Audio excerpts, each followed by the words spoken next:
चुनाव आमतौर पर माना जाता है कि जो भी उपचुनाव होता है सरकार चुनाव लड़ती होता है कि नहीं। और चाहे वो विजयपुर का चुनाव हो और चाहे बुधनी का चुनाव। विजयपुर चुनाव में 6 बार का विधायक था रामनाथ रावत, कांग्रेस से बीजेपी में गया, वहां मंत्री बन गया। फिर भी हमारे आदिवासी युवा ने, मुकेश मल्होत्रा ने उसको पटकनी दे दी 7,000। तो ये बताता है कि जनता हमारे साथ खड़ी है। लड़ने के लिए बस तैयार हो जाओ, एकजुट होकर लड़ोगे तो कोई भी आपको चुनाव,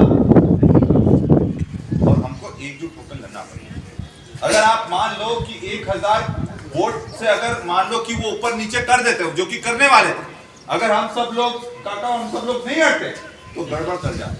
अपना विधायक नहीं होता तो अपनी पूछ परख होती क्या? कोई पूछ परख नहीं करता। देखो बीजेपी में तो जो गया उसकी तो कभी पूछ परख होनी नहीं।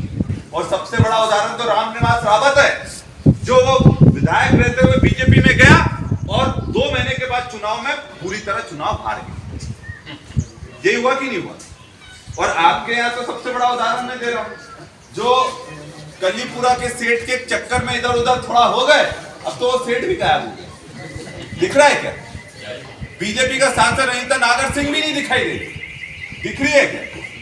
तो ये लोग तो चुनाव के समय दिखते हैं, थोड़ा बहुत पैसा खर्च करते हैं, बोलते हैं कि इधर का वोट इधर कर दो, इधर का वोट इधर कर दो। क्यों लालू भाई यही करते कि नहीं? और जो बिक जाते हैं उसके बाद फिर कोई पूछने नहीं आता।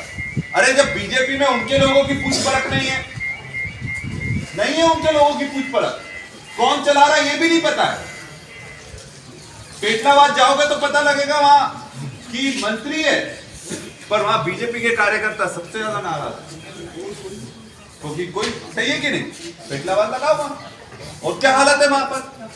बीजेपी के कार्यकर्ता इधर उधर भटक रहे हैं कि हमको काम दे दो, हमको काम दे दो। भैया अब जब तुम बीजेपी को कांग्रेस में आ जाओ तो सब काम भी मिल जाएगा। और पहले काम करो, सीधे अगर पद की बात करोगे तो वो तो सही बात नहीं। पहले काम करो, सबके साथ आओ, तब जाकर आगे का काम देखेंगे।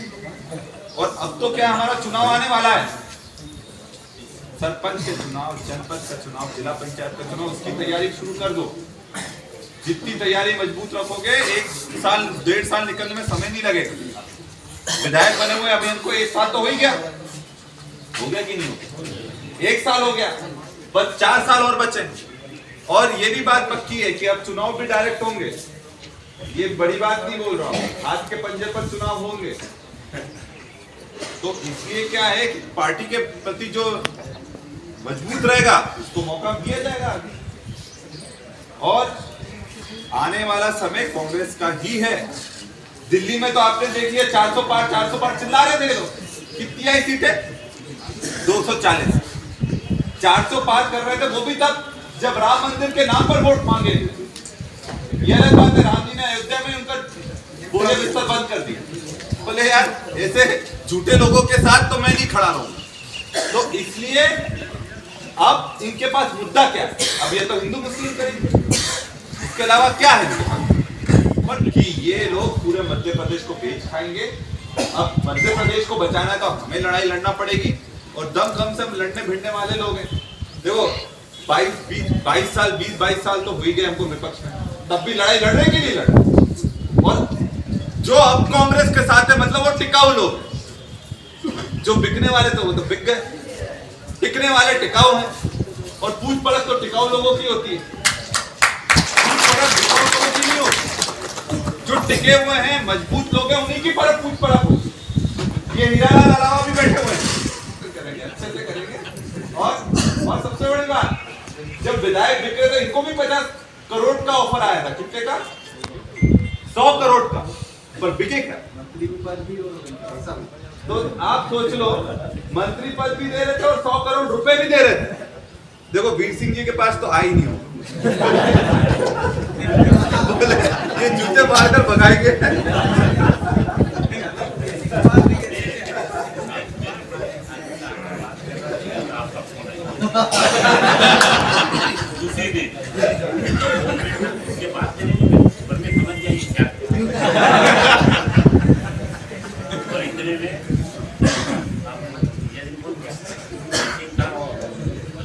इधर उधर छोटी मोटी 10% वोट खा जा रहे हैं। अब थोड़े दिन में देखो चोर कब तक चोरी करेगा, कभी तो पकड़ाएगा कि नहीं पकड़ाएगा। एक बार कर ले, 2 बार कर ले, 3 बार कर ले, पर चौथी बार तो पकड़ लेंगे। तो 3 बार तो चोरी इनने कर ली। मध्य प्रदेश चुनाव चोरी करा, हरियाणा चुनाव चोरी करा, महाराष्ट्र का चुनाव चोरी करा, झारखंड में हम लोग पूरी ताकत से लगे तो गड़बड़ नहीं कर पाएंगे लोग, और झारखंड में अपनी सरकार बन गई। इतना पैसा खर्च करने के बाद भी ये सरकार नहीं बना पाई। तो अब अपना समय आने वाला है, इतने समय इंतजार करा है तो 4 साल और उसके बाद जब अपनी सरकार आएगी तो पूरी एक तरफा 5, 10 साल, 15 साल अपन राज करेंगे, अपने लोग राज करेंगे, अपना कार्यकर्ता मजबूत होगा और कहीं घबराने की जरूरत नहीं है। जितने सेठ वेट जो पैसे के दम पर आपको खरीदते थे उनको भी समझ में आ गया, वो सामने तो आ जाए। उस समय पैसा देकर इधर उधर हो गए, आज बीजेपी में उनकी पूछ परख नहीं है। आज नागर सिंह बीजेपी में पूछ परख कर रहा है कोई, नागर सिंह मंत्री पद था वो भी चला गया, वो सोच रहा कहां सांसद का लड़ गया। देखो जो भूरिया जी से लड़ा वो निपटा ही, तो इसलिए वो भी सोच रहा होगा कि कहां हम फंस गए। पर हकीकत ये है कि अब उसकी राजनीति खत्म है और हम लोग पूरी ताकत से लड़ाई लड़ेंगे। और जैसे जो सवाल करा कि निर्मल मेहता जी कहां चले गए?